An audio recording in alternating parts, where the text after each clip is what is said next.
ಗಂಗಾವತಿಯ ಆನೆಗುಂದಿ ಭಾಗದ ಗ್ರಾಮಗಳ ಅಂದಾಜು 51.01 ಲಕ್ಷ ರೂಪಾಯಿಗಳ ವೆಚ್ಚದ ವಿವಿಧ ಅಭಿವೃದ್ಧಿ ಕಾಮಗಾರಿಗೆ ದೀಪ ಬೆಳಗುವ ಮೂಲಕ ಚಾಲನೆ ನೀಡಿ ಮಾತನಾಡಿದರು. ಕಾರ್ಯಕ್ರಮದಲ್ಲಿ ಮಾತನಾಡಿ 250 ಕೋಟಿ ರೂಪಾಯಿಗಳ ವೆಚ್ಚದಲ್ಲಿ ಅಂಜನಾದ್ರಿ ದೇವಾಲಯದ ಸುತ್ತ ಮಂಟಪ, ಪ್ರಸಾದ ನಿಲಯ, ಪ್ರದಕ್ಷಿಣೆ ಪಥ, ವಾಲ್ಮೀಕಿ ಮಂಟಪ, ಸ್ನಾನಘಟ್ಟ ಸೇರಿದಂತೆ ವಿವಿಧ ಅಭಿವೃದ್ಧಿಗೆ ಯೋಜನೆಗೆ ಈಗಾಗಲೇ ಸರ್ಕಾರದ ಅನುಮೋದನೆ ಸಿಕ್ಕಿದ್ದು ಶೀಘ್ರದಲ್ಲಿಯೇ ಚಾಲನೆ ನೀಡಲಾಗುವುದು. ಅಂಜನಾದ್ರಿ ದೇವಾಲಯ ಅಭಿವೃದ್ಧಿಯಾಗುವುದರಿಂದ ಭಕ್ತರು ಹಾಗೂ ಪ್ರವಾಸಿಗರ ಸಂಖ್ಯೆ ಹೆಚ್ಚಾಗುತ್ತದೆ.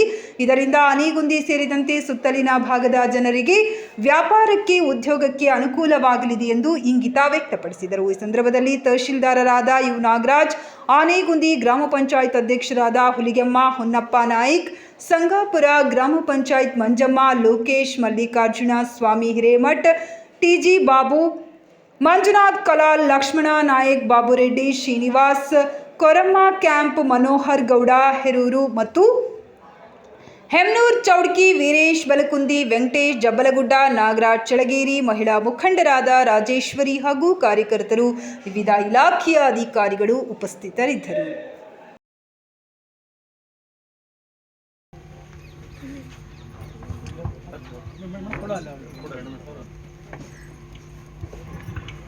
ಧನ್ಯವಾದಗಳು ಮಾನ್ಯ ಶಾಸಕರಿಗೆ.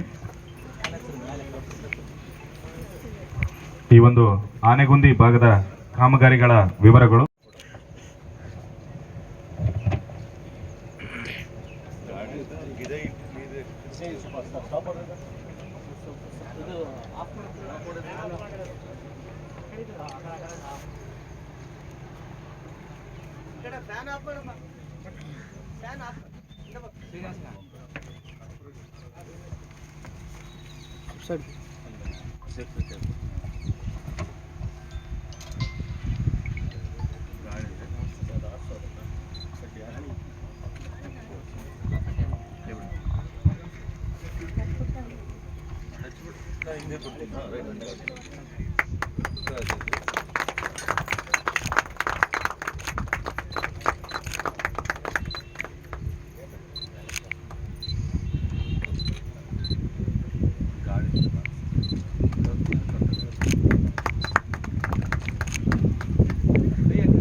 ಹಾಗೂ ಎಲ್ಲ ಆತ್ಮೀಯ ಗ್ರಾಮಸ್ಥರಿಗೂ ಕೂಡ ಸ್ವಾಗತವನ್ನು ಕೋರುತ್ತಾ ಈ ಒಂದು ಆನೆಗುಂದಿ ಭಾಗದ ಕಾಮಗಾರಿಗಳ ವಿವರಗಳು.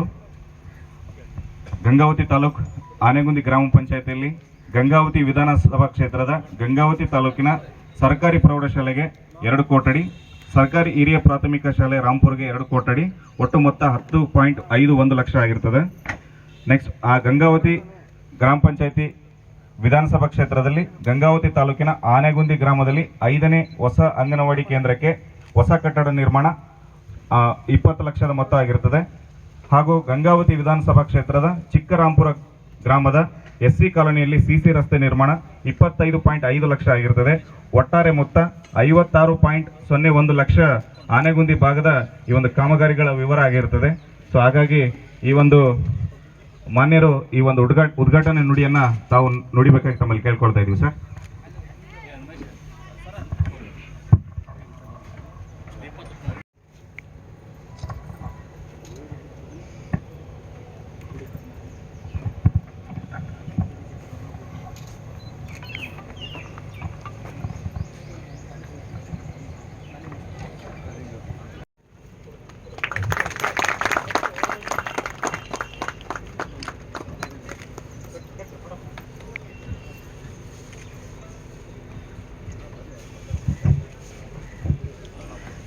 ಶಾಣಾಪುರ ಗ್ರಾಮ ಪಂಚಾಯತಿ ಅಧ್ಯಕ್ಷರಿಗೆ ಸ್ವಾಗತವನ್ನು ಕೋರ್ತಾ ಇದ್ದೀವಿ.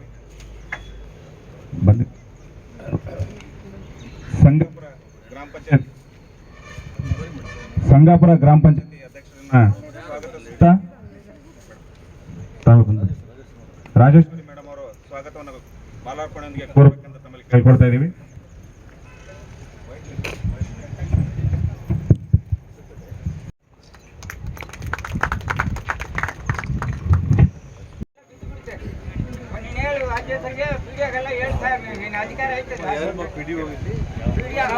ದುರ್ಗಾ ಪರಮೇಶ್ವರ್ ಬಸವರಾಜ್ ದುರ್ಗಾ ಪರಮೇಶ್ವರ ದೇವಸ್ಥಾನ ಯಾರಿಗೆ ಹೇಳಿ ಸರ್ ನನಗೆ ಅಮ್ಮಗೌಡ ಬಂದಿದ್ದ ಗುಡಿಗೆ ಕಾಲು ಮುಗಿದೆ ನಿನ್ನೆ ಮುಗಿದು ಸರ್ ಹೇಳಿ ಸರ್.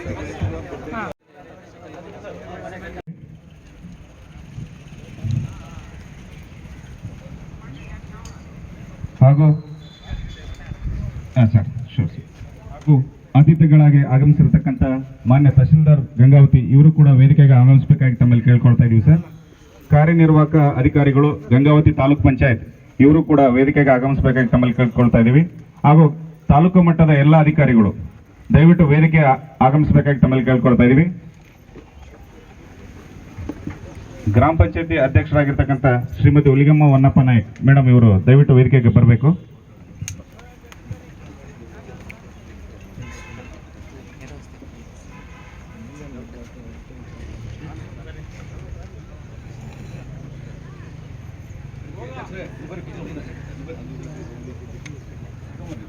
ಹಾಗೂ ಆನೆಗುಂದಿ ಭಾಗದ ಸುತ್ತಮುತ್ತಲಿನ ಜನತೆಗೆ ಈ ಒಂದು ಸಭೆಗೆ ಆಧಾರದ ಸ್ವಾಗತವನ್ನ ಕೋರ್ತಾ ಇದ್ದೀವಿ.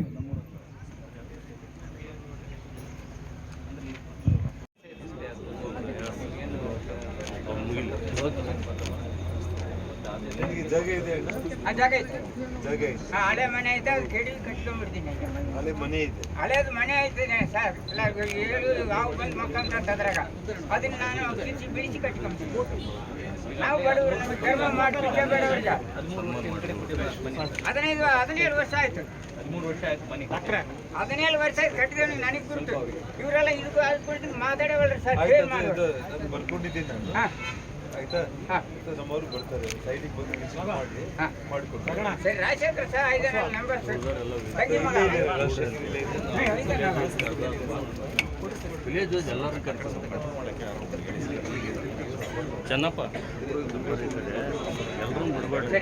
ಯಾವ ವಿಲೇಜ್ ಕರ್ತಾರ ಅವ್ರು ಬರಕಂತ ಸಮಾಧಾನ ಮಾಡಿ ಕೂತ್ಕೊಡ್ರಿ. ಇವರ ವಿಲೇಜ್ ಗಂಗಾವತಿ ವಿಧಾನಸಭಾ ಕ್ಷೇತ್ರದ ಆನೆಗುಂದಿ ನಮ್ಮ ಹೋಬಳಿಯ ವ್ಯಾಪ್ತಿಯಲ್ಲಿ ಬರುವಂಥ ಇಂದಿನ ಎಲ್ಲ 25 ಗ್ರಾಮಗಳಿಗೆ ಸಂಬಂಧಪಟ್ಟು ಒಂದು ಜನಸಂಪರ್ಕ ಸಭೆಯನ್ನು ಇವತ್ತೇನು ಆಯೋಜನೆ ಮಾಡಿದ್ದೀವಿ. ಈ ವೇದಿಕೆ ಮೇಲೆ ಉಪಸ್ಥಿತರಿರುವ ಗಂಗಾವತಿ ತಹಸೀಲ್ದಾರ್ ಆಗಿರುವ ನಾಗರಾಜ್ ಅವರಿಗೆ ಮತ್ತು ಗ್ರಾಮ ಪಂಚಾಯಿತಿ ಅಧ್ಯಕ್ಷರುಗಳಾಗಿರುವಂಥ ಸಹೋದರಿಯರಿಬ್ಬರಿಗೂ ಕೂಡ ಸಂಗಾಪುರ ಮತ್ತು ಆನೆಗುಂದಿ ಅಧ್ಯಕ್ಷರುಗಳಿಗೆ ಮತ್ತು ಎಲ್ಲ ಅಧಿಕಾರಿ ಮಿತ್ರರಿಗೆ ಮತ್ತು ಪಕ್ಷದ ಎಲ್ಲ ಕಾರ್ಯಕರ್ತರಿಗೆ, ಹಿರಿಯರಿಗೆ, ಎಲ್ಲ ಅಧಿಕಾರಿ ಮಿತ್ರರಿಗೆ, ಮಾಧ್ಯಮದ ಸ್ನೇಹಿತರಿಗೆ, ಎಲ್ಲ ಸಾರ್ವಜನಿಕ ಬಂಧುಗಳಿಗೆ ಮೊದಲನೇದಾಗಿ ನನ್ನ ಹೃದಯಪೂರ್ವಕ ನಮಸ್ಕಾರಗಳು. ವಿಶೇಷವಾಗಿ ನಿನ್ನೆ ನಾವು ಬೆಳಿಗ್ಗೆ ಇರ್ಕಿಲಗಡ ಹೋಬಳಿಯಲ್ಲಿ ಇದೇ ಒಂದು ರೀತಿ ಕಾರ್ಯಕ್ರಮ ಆಗಿರುವಂಥದ್ದು ಮತ್ತು ನಿನ್ನೆ ಮಧ್ಯಾಹ್ನ ವೆಂಕಟಗಿರಿಯಲ್ಲಿ, ಇವತ್ತು ಬೆಳಿಗ್ಗೆ ಆನೆಗುಂದಿ. ವಿಶೇಷವಾಗಿ ಎಲ್ಲ ಅಧಿಕಾರಿಗಳು ಕೂಡ ಇಲ್ಲಿ ಬಂದಿರೋ ಕಾರಣ ಏನಾದರೂ ಕೂಡ ಸಾರ್ವಜನಿಕರಂದರೆ ಪ್ರತಿ ತಿಂಗಳು ಕೂಡ ಇನ್ಮೇಲೆ, ಯಾಕೆಂದರೆ ನಾನು ಇದನ್ನು 3 ತಿಂಗಳ ಹಿಂದೆಯೇ ಪ್ರಾರಂಭ ಮಾಡಬೇಕಾಗಿತ್ತು.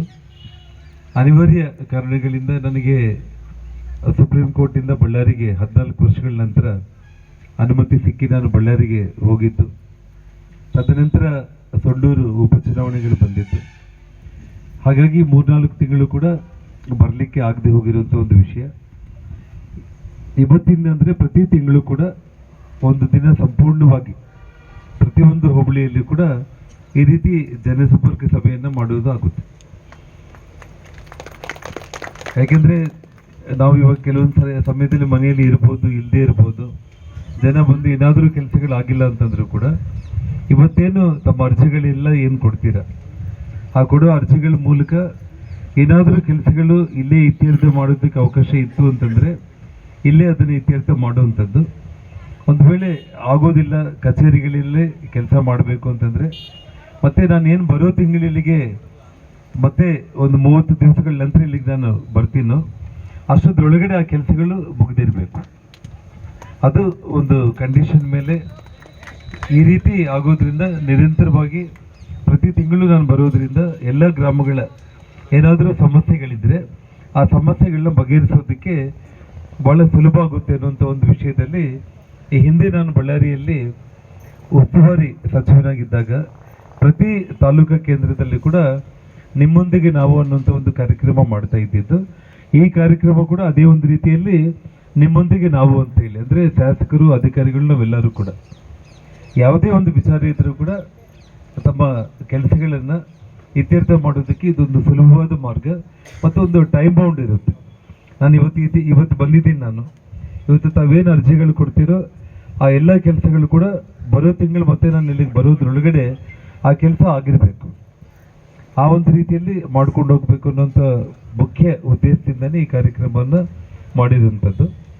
ವಿಶೇಷವಾಗಿ ತಾವು ನೋಡ್ಬೋದು, ಈ ಡೆವಲಪ್ಮೆಂಟ್ ವರ್ಕ್ಸ್ ವಿಷಯದಲ್ಲಿ ತಗೊಂಡ್ರೆ ಬರೀ 56 ಲಕ್ಷ ಕೊಟ್ಟಿದ್ದಾರೆ. ಇದಕ್ಕೆ ಇಷ್ಟು ಆರ್ಭಾಟ ಮಾಡಬೇಕಾಗಿತ್ತು ಸರ್ ಅಂತೇಳಿ. ಬಟ್ ಆನೆಗೊಂದಿಗೆ ವಿಶೇಷ ಏನು ಅಂತಂದರೆ,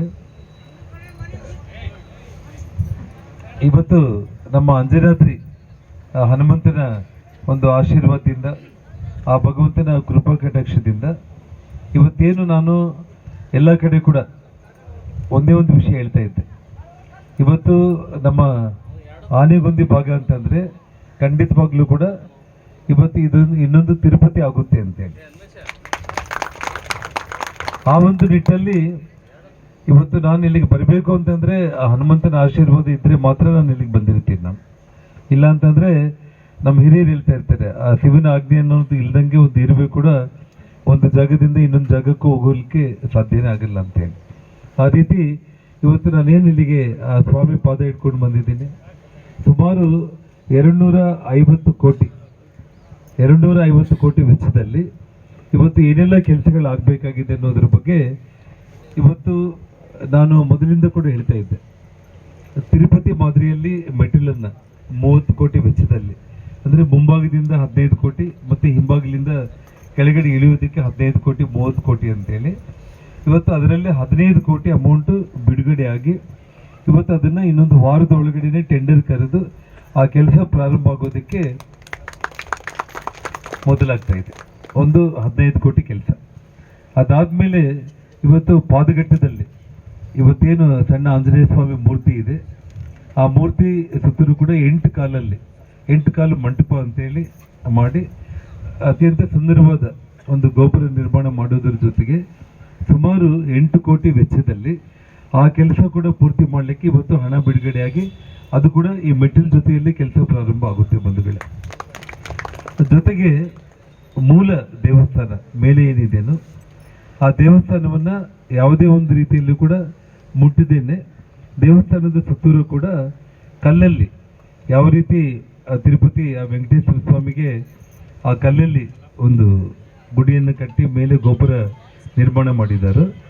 ಉತ್ತರ ಮತ್ತು ಪೂರ್ವ 2 ಮುಖಗಳಲ್ಲಿ 2 ಮುಖದ್ವಾರಗಳನ್ನ ಇಡೋದ್ರ ಜೊತೆಗೆ, ಅಂದರೆ ಒಂದು ದ್ವಾರದಿಂದ ಎಂಟ್ರಿ ಆಗಿ ಮತ್ತು ಇನ್ನೊಂದು ದ್ವಾರದಿಂದ ಹೊರಗಡೆ ಹೋಗೋದಕ್ಕೆ, ಜೊತೆಯಲ್ಲಿ ರಾಮಲಕ್ಷ್ಮಣ ಸೀತಾ ಒಂದು ದೇವಸ್ಥಾನ ಮತ್ತು ಆಂಜನೇಯ ದೇವಿ ತಾಯಿಗೆ ಒಂದು ದೇವಸ್ಥಾನ ಮತ್ತು ಆಂಜನೇಯ ಸ್ವಾಮಿಗೆ 3 ಗೋಪುರಗಳನ್ನು ನಿರ್ಮಾಣ ಮಾಡೋದಕ್ಕೆ ಮತ್ತು ಪ್ರಸಾದ ಮಂಟಪ ಮತ್ತು ಅದೇ ಒಂದು ರೀತಿಯಲ್ಲಿ ಆಶೀರ್ವಚನ ಮಂಟಪ ಮತ್ತು ಒಂದು ಭಜನಾ ಮಂಟಪ, ಈ 3 ನಿರ್ಮಾಣ ಮಾಡೋದಕ್ಕೆ ಗುಡ್ಡದ ಮೇಲೆ 80 ಕೋಟಿ ಅದನ್ನು ಬಡ್ಜೆಟ್ ಆಗಿತ್ತು. ಆ 80 ಕೋಟಿಯಲ್ಲಿ ಇವತ್ತು ಪ್ರಮುಖವಾಗಿ ದೇವಸ್ಥಾನ ಮತ್ತು 3 ಗೋಪುರಗಳನ್ನು ನಿರ್ಮಾಣ ಮಾಡೋದಕ್ಕೆ ಇವತ್ತು ಹಣ ಬಿಡುಗಡೆ ಆಗಿರುವಂಥದ್ದು.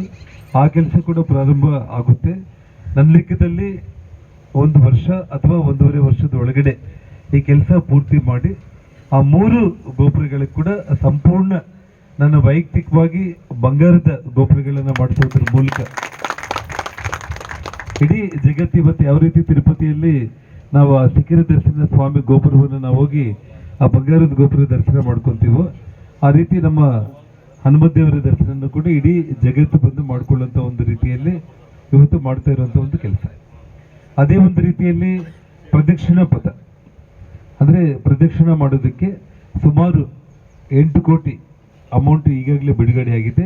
ಇವಾಗ ನಾನು ಹೇಳ್ತಾ ಇರೋ ಎಲ್ಲ ಕೆಲಸಗಳು ಕೂಡ ಹಣ ಬಿಡುಗಡೆಯಾಗಿ ಇನ್ನೊಂದು ವಾರದಲ್ಲಿ ಟೆಂಡರ್ ಪ್ರಕ್ರಿಯೆ ಮುಗಿದು ಅಲ್ಲಿಂದ 1 ತಿಂಗಳ ಒಳಗಡೆ ಈ ಎಲ್ಲ ಕೆಲಸಗಳು ಕೂಡ ಪ್ರಾರಂಭ ಆಗಿ ಅದನ್ನು ರಾತ್ರಿ ಹಗಲು ಕೆಲಸ ಮಾಡಿಸಿ 1 ವರ್ಷದ ಒಳಗಡೆ ಪೂರ್ತಿ ಮಾಡಬೇಕನ್ನುವಂಥ ಒಂದು ಸಂಕಲ್ಪ. ಜೊತೆಗೆ ಇಡೀ ಬೆಟ್ಟಕ್ಕೆ 6 ಕೋಟಿ ವೆಚ್ಚದಲ್ಲಿ ಶಾಶ್ವತವಾಗಿ ವಿದ್ಯುತ್ ದೀಪಾಲಂಕಾರ ಪ್ರತಿ ಮಂಗಳವಾರ ಮತ್ತು ಪ್ರತಿ ಶನಿವಾರ ಇಡೀ ಬೆಟ್ಟಕ್ಕೆ ಮತ್ತು ಆ ದೇವಸ್ಥಾನ ಗೋಪುರಗಳು ಎದ್ದು ಕಾಣಿಸುವಂತ ಒಂದು ರೀತಿಯಲ್ಲಿ ಒಂದು ಒಳ್ಳೆ ಭಕ್ತಿಯ ಆಧ್ಯಾತ್ಮಿಕ ವಾತಾವರಣ ಸೃಷ್ಟಿಯಾಗುವಂಥ ರೀತಿಯಲ್ಲಿ ಮಾಡಿರುವಂಥ ಒಂದು ಕೆಲಸ. ಇದೆಲ್ಲದನ್ನು ಕೂಡ ಇವಾಗ ನಾನೇನು ಹೇಳಿದ್ದೇನೋ ಇಷ್ಟು ಕೆಲಸಗಳು ಜೊತೆಗೆ ಈಗಾಗಲೇ ಯಾತ್ರಿ ನಿವಾಸ ಒಂದು ಕಟ್ತಾ ಇದ್ದಾರೆ. ಅದರೊಟ್ಟಿಗೆ ಇನ್ನೊಂದು ಯಾತ್ರಿ ನಿವಾಸ 32 ಕೋಟಿಯಲ್ಲಿ ಮತ್ತು ಒಂದು ಶಾಪಿಂಗ್ ಕಾಂಪ್ಲೆಕ್ಸ್ ಮತ್ತು ಸ್ನಾನಘಟ್ಟ ಇಷ್ಟಕ್ಕೂ ಕೂಡ ಅಮೌಂಟ್ ಬಿಡುಗಡೆ ಆಗಿರುವಂಥದ್ದು. ಇದೆಲ್ಲದನ್ನು ಕೂಡ ಒಂದೂವರೆ ವರ್ಷದ ಒಳಗಡೆ ಈ ಕೆಲಸಗಳನ್ನ ಪೂರ್ತಿ ಮಾಡುವಂಥ ಒಂದು ಸಂಕಲ್ಪ ಇಟ್ಕೊಂಡಿದ್ದೀವಿ. ಅದಕ್ಕೆ ವಿಶೇಷವಾಗಿ ಇವತ್ತು ನಾನು ಮಾಡಿರುವಂಥ ಒಂದು ಪ್ರಯತ್ನ ಅನ್ನೋದಕ್ಕಿಂತ ಕೂಡ ಆ ಭಗವಂತನ ಆಶೀರ್ವಾದದಿಂದ ಅವರು ಕರೆಸ್ಕೊಂಡು ವಿಧಾನಸಭೆಯಲ್ಲಿ ಪದೇ ಪದೇ ಆ ಅಂಜನಾದ್ರಿ ಬಗ್ಗೆ ನಾನೇನು ಪ್ರಸ್ತಾಪ ಮಾಡಿರುವಂಥ ಸಂದರ್ಭದಲ್ಲಿ ರಾಜಕೀಯವಾಗಿ ವೈಯಕ್ತಿಕವಾಗಿ ಏನೇ ವ್ಯತ್ಯಾಸಗಳಿದ್ರೂ ಕೂಡ ಇವತ್ತು ಕರ್ನಾಟಕ ರಾಜ್ಯದ ಮುಖ್ಯಮಂತ್ರಿಗಳಾದ ಸನ್ಮಾನ್ಯ ಸಿದ್ದರಾಮಯ್ಯ ಅವರಿಗೆ ಮತ್ತು ರಾಮಲಿಂಗಾರೆಡ್ಡಿ ಅವರಿಗೆ ಇಬ್ಬರಿಗೂ ಕೂಡ ತಮ್ಮೆಲ್ಲರ ಮೂಲಕ ನಾನು ಈ ಸಂದರ್ಭದಲ್ಲಿ ಧನ್ಯವಾದಗಳನ್ನ ಹೇಳ ಬಯಸ್ತಾ ಇದ್ದೀನಿ ಬಂಧುಗಳೇ. ನಾನು ಇಷ್ಟೆಲ್ಲ ಕೆಲಸಗಳು ಪ್ರಾರಂಭ ಆಗಿರುವಂಥದ್ದು. ಇದರೊಟ್ಟಿಗೆ ಇನ್ನೂ ಒಂದು 1350 ಕೋಟಿ 1350 ಕೋಟಿ ವೆಚ್ಚದಲ್ಲಿ ಈಗಾಗಲೇ ಜಿಲ್ಲಾಧಿಕಾರಿಗಳ ಮೂಲಕ ಸಂಬಂಧಪಟ್ಟ ಮಂತ್ರಿಗಳಾದ ರಾಮಲಿಂಗಾರೆಡ್ಡಿ ಅವರಿಗೆ, HK ಪಾಟೀಲ್ ಅವರಿಗೆ ಈ ಅಂಜನಾದ್ರಿ ಅಭಿವೃದ್ಧಿಗೆ ಇನ್ನ ಈ ಭಾಗದಲ್ಲಿ ಏನು 70 ಎಕರೆ ರೈತರಿಂದ ಇವತ್ತು ಜಮೀನನ್ನು ತಗೊಂಡು ಆ 70 ಎಕರೆಯಲ್ಲಿ ಕೆಲಸಗಳು ಪ್ರಾರಂಭ ಮಾಡಬೇಕಂತೇಳಿ ಕೆಲವೊಂದು ಯೋಜನೆಗಳನ್ನ ನಾವು ರೂಪಿಸಿದ್ದೀವಿ. ಅಂದರೆ ಒಂದು ಅತ್ಯಂತ ಸುಂದರವಾದ ಒಂದು ಕನ್ವೆನ್ಷನ್ ಸೆಂಟರ್, ಅಂದರೆ ಒಂದು 5,000 ಮಂದಿ ಒಂದೇ ಸಲ ಕೂತ್ಕೊಂಡು ಕಾರ್ಯಕ್ರಮ ಮಾಡುವಂಥದ್ದು. ಬೆಂಗಳೂರು ನಂತರ ನನಗೆ ತಿಳಿದಷ್ಟು ಮಟ್ಟಿಗೆ ಅಷ್ಟು ದೊಡ್ಡ ಕನ್ವೆನ್ಷನ್ ಸೆಂಟರ್ ಅದು ನಮ್ಮ ಅಂಜನಾದ್ರಿಯಲ್ಲಿ ಆಗುತ್ತೆ ಬಂಧುಗಳು. ಆ 70 ಎಕರೆ ಜಮೀನಲ್ಲಿ ಈ ರೀತಿ ಒಂದು ವಾಲ್ಮೀಕಿ ವನ ಅಂತೇಳಿ ಸಾಕಷ್ಟು ಮತ್ತು ಪ್ರಸಾದ ಮಂಟಪಗಳು, 3 ಪ್ರಸಾದ ಮಂಟಪಗಳು. ಒಂದೊಂದು ಪ್ರಸಾದ ಮಂಟಪದಲ್ಲಿ 5,000 ಜನ ಕೂತ್ಕೊಂಡು ಒಂದೇ ಸಲ ಊಟ ಮಾಡೋದಕ್ಕೆ. 3 ಮಂಟಪ ಅಂತಂದರೆ 15,000 ಮಂದಿ ಒಂದೇ ಸಲ ಅವರು ಪ್ರಸಾದ ತಗೊಳ್ಳುವಂಥ ಒಂದು ವ್ಯವಸ್ಥೆಗೆ ಈಗಾಗಲೇ ನಮ್ಮ ಗಂಗಾವತಿಯಲ್ಲಿ ಸಾಯಿನಗರದಿಂದ ಹಿಡಿದು ಇವತ್ತು ನಮ್ಮ ಕಡೆಬಾಗಿಲು ತನಕ ಸುಮಾರು 20 ಕೋಟಿ ವೆಚ್ಚದಲ್ಲಿ ಅಂದರೆ 32 ಅಡಿ ರಸ್ತೆ ಇವತ್ತು ನಿರ್ಮಾಣ ಆಗ್ತಾ ಇರುವಂಥದ್ದು. ಕೆಲಸ ಆಲ್ರೆಡಿ ಪ್ರಾರಂಭ ಆಗಿದೆ. ಅಲ್ಲಲ್ಲಿ ಫಾರೆಸ್ಟ್ ಇಲಾಖೆಯವರು ಬಂದಿರೋ ಕಾರಣ ಕೆಲವೊಂದು ಅಡೆತಡೆಗಳು ಮತ್ತು ಆ ಫಾರೆಸ್ಟ್ ಇಲಾಖೆ ರೂಲ್ಸ್ ರೆಗ್ಯುಲೇಷನ್ಸನ್ನು ಫಾಲೋ ಮಾಡಿ ಅದನ್ನೆಲ್ಲ ಪರ್ಮಿಷನ್ಸ್ ತಗೊಳ್ಳೋದಕ್ಕೆ ಸ್ವಲ್ಪ ತಡ ಆಯಿತು. ಆದರೂ ಕೂಡ ಇವತ್ತು ಕೆಲಸ ಪ್ರಾರಂಭ ಆಗಿರುವಂಥದ್ದು. ಜೊತೆಗೆ ಮತ್ತೆ ಕಡೆಬಾಗಿಲಿಂದ ಹಿಡಿದು ತಿಮ್ಲಾಪುರ ತನಕ ಕೂಡ ಇದೇ ಒಂದು ರೀತಿಯಲ್ಲಿ ರಸ್ತೆಯನ್ನು ಮಾಡೋದಕ್ಕೆ ಬರೋ ಏಪ್ರಿಲ್ ತಿಂಗಳಲ್ಲಿ ಮತ್ತೆ ಅದಕ್ಕೆ ಫಂಡ್ಸನ್ನು ನಾನು ತಗೊಂಡು ಬರುವಂಥ ಕೆಲಸ ಆಗುತ್ತೆ. ಮತ್ತು ವಿಶೇಷವಾಗಿ ಕಂಪ್ಲೀಟು ಗಂಗಾವತಿ ನಗರದಿಂದ ಹಿಡಿದು ನಮ್ಮ ತಿಮ್ಲಾಪುರ ತನಕ ಕೂಡ ರಸ್ತೆ ಮತ್ತು ರಸ್ತೆಗೆ ಎರಡೂ ಬದಿಗಳಲ್ಲಿ ಕೂಡ ವಿದ್ಯುತ್ ದೀಪಗಳನ್ನು ಕಂಪ್ಲೀಟ್ ಹಾಡು ಹಗಲಿದ್ದಂಗೆ ಜನರಿಗೆ ರಾತ್ರಿನ ಹಗಲ ಅನ್ನುವಂಥ ರೀತಿಯಲ್ಲಿ ವಿದ್ಯುತ್ ದೀಪಗಳನ್ನ ನಾನು ಅಳವಡಿಸುವಂಥ ಒಂದು ಕೆಲಸ ನಾನು ಮಾಡಿಕೊಡ್ತಾ ಇದ್ದೇನೆ. ಸೊ ಈ ಕೆಲಸ ಈಗಾಗಲೇ ಪ್ರಾರಂಭ ಆಗಿದೆ. ಇದು ಎಷ್ಟು ದಿನದಲ್ಲಿ ಪೂರ್ತಿ ಆಗ್ಬೋದಮ್ಮ? ಒಂದು ವರ್ಷದಲ್ಲಿ ಈ ಎಲ್ಲ ಕೆಲಸಗಳು ಕೂಡ ಪೂರ್ತಿ ಆಗುತ್ತೆ. ಜೊತೆಗೆ ನಮ್ಮ ಸಂಗಾಪುರದಿಂದ ಹಿಡಿದು ನಮಗೆ ಮುಲ್ಲಾಪುರ ತನಕ ಕೂಡ 4 ಕೋಟಿ ಅಮೌಂಟಲ್ಲಿ ಅದನ್ನು ಕೂಡ ಟೆಂಡರ್ ಕರೆದಿದ್ದಾರೆ. ಅಮೌಂಟು ರೆಡಿಯಾಗಿದೆ, ಟೆಂಡರ್ ಕರೆದಿದ್ದಾರೆ. ಇವತ್ತು ಆ ಕೆಲಸ ಕೂಡ ಪ್ರಾರಂಭ ಆಗುತ್ತೆ. ಅಂದರೆ ಅಂಜನಾದ್ರಿಗೆ ಬರುವಂಥ ರಸ್ತೆಗಳು ನಾಳೆ ನಾವು ಇವತ್ತೇನು ನಮ್ಮ ರಾಮಸಾಗರ ಕಂಪ್ಲಿ ಈ ಕಡೆಯಿಂದ ಬರುವಂಥದ್ದಾಗಿರ್ಬೋದು, ಕಡೆಬಾಗಿಲಿಗೆ ಇವತ್ತು ಯಾವುದೇ ಒಂದು ರೀತಿಯಲ್ಲಿ ಕೊಪ್ಪಳದಿಂದ ಬರುವಂಥದ್ದಾಗಿರ್ಬೋದು, ಗಂಗಾವತಿ ನಗರದಿಂದ ಬರುವಂಥದ್ದಾಗಿರ್ಬೋದು, ಮತ್ತು ಸಂಗಾಪುರ ಮತ್ತು ಮಲ್ಲಾಪುರ ಈ ಭಾಗದಲ್ಲಿ ಕೂಡ ಈ ರಸ್ತೆ ಮಾಡೋದ್ರಿಂದ ನಾಳೆ ಭಕ್ತಾದಿಗಳು ಹೆಚ್ಚಿನ ಸಂಖ್ಯೆಯಲ್ಲಿ ಬಂದು ಯಾವುದೇ ಒಂದು ಕಾರಣಕ್ಕೂ ಕೂಡ ಟ್ರಾಫಿಕ್ಗೆ ಅಂತರಾಯಗಳಾಗಬಾರ್ದು. ರಸ್ತೆಗಳನ್ನು 4 ದಿಕ್ಕಲ್ಲಿ ಕೂಡ ಜನಗಳನ್ನ ನಿಯಂತ್ರಣ ಮಾಡುವಂಥ ಒಂದು ವ್ಯವಸ್ಥೆಗೋಸ್ಕರ ಎಲ್ಲ ಸುತ್ತಮುತ್ತ ಇರುವಂಥ ರಸ್ತೆಗಳನ್ನು ಮಾಡ್ತಾ ಇರುವಂಥದ್ದು. ಹಾಗಾಗಿ ಬಹಳ ದೊಡ್ಡ ಪ್ರಮಾಣದ ಕೆಲಸಗಳು ಪ್ರಾರಂಭ ಆಗಿದೆ.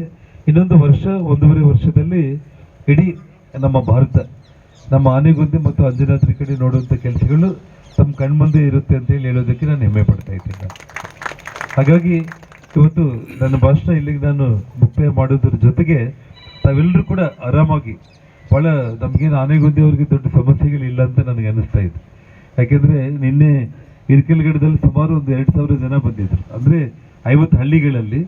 ವೆಂಕಟಗಿರಿ ಅದೇ ರೀತಿ ಇತ್ತು. ಆನೆಗುಂದಿಯಲ್ಲಿ ಇಲ್ಲಿ ವಾತಾವರಣನೂ ಹಂಗೆ ಇರ್ತೈತೆ, ಮತ್ತು ನಿಮಗೆ ಸಮಸ್ಯೆಗಳು ಕೂಡ ಇದ್ರೂ ಇಲ್ಲ ಅಂತೇಳಿ ಫೀಲ್ ಆಗ್ತಿರೇನೋ ಗೊತ್ತಿಲ್ಲ ನನಗೆ. ಹಾಗಾಗಿ ಆರಾಮಾಗಿ ಸಾಕಷ್ಟು ಸಮಯನೂ ಇದೆ. ನಾನು ಪೂರ್ತಿ ನಿಮ್ಮ ಎಲ್ಲ ಕೆಲಸಗಳೆಲ್ಲ ಮುಗಿಯೋವರೆಗೂ ನಿಮ್ಮೆಲ್ಲರ ಜೊತೆಯಲ್ಲಿ, ಮತ್ತು ಕಾರ್ಯಕರ್ತರು ಯಾರಾದರೂ ಮಾತಾಡಬೇಕಂದ್ರೂ ಕೂಡ ಎಲ್ಲರ ಜೊತೆಯಲ್ಲಿ ಆರಾಮಾಗಿ ನಾನು ಮಾತಾಡಿಕೊಂಡೇ ಹೋಗ್ತೀನಿ. ಅರ್ಜೆಂಟ್ ಏನೂ ಕೂಡ ಇಲ್ಲ. ನಿಧಾನವಾಗಿ ಒಬ್ಬೊಬ್ಬರಾಗಿ ಏನಾದರೂ ಸಮಸ್ಯೆಗಳಿದ್ರೆ ಅದನ್ನು ಇಲ್ಲೇ ಬಂದು ತಾವು ಎಕ್ಸ್ಪ್ಲೇನ್ ಮಾಡ್ಬೋದು. ಅದಕ್ಕೆ ಅಧಿಕಾರಿಗಳು ನಾನಿಬ್ಬರು ಕೂಡ ಉತ್ತರ ಕೊಡ್ತೀನಿ. ಸರ್, ಶ್ರೀರಂಗದೇವರಾಯಲ ಸ್ಟ್ಯಾಚ್ಯೂ ನಿರ್ಮಾಣ ಮಾಡ್ತೀವಿ ಅಂತ ಹೇಳಿದ್ರು ಸರ್. ಅದು ನಾವು ಶ್ರೀರಂಗದೇವರಾಯಲ ಸ್ಟ್ಯಾಚ್ಯೂ ಮತ್ತು ಕಡೆ ಬಾಗಿಲು ಸರ್ಕಲ್ ಇದೆಯಲ್ಲ, ಅದು ಕೂಡ ಸ್ಯಾಂಕ್ಷನ್ ಆಯ್ತಲ್ಲ. ಎಷ್ಟು 2 ಕೋಟಿ ಅಲ್ಲ, 1.5 ಕೋಟಿ. ಅದೊಂದು ನಾನು ಮರ್ತೋದು ಹೇಳೋದಕ್ಕೆ. ಇವತ್ತು ಏನು ನಮ್ಮ ಕಡೆ ಬಾಗಿಲು ಸರ್ಕಲ್ ಇದೆ, ತುಂಬ ಕಂಜೆಸ್ಟೆಡ್ ಆಗಿರುವಂಥದ್ದು. ಅದನ್ನು ಭಾಳ ಅದ್ಭುತವಾಗಿ ಸುಂದರವಾಗಿ ಮಾಡೋದಕ್ಕೆ 1.5 ಕೋಟಿ ಅಮೌಂಟ್ ಸ್ಯಾಂಕ್ಷನ್ ಆಗಿದೆ.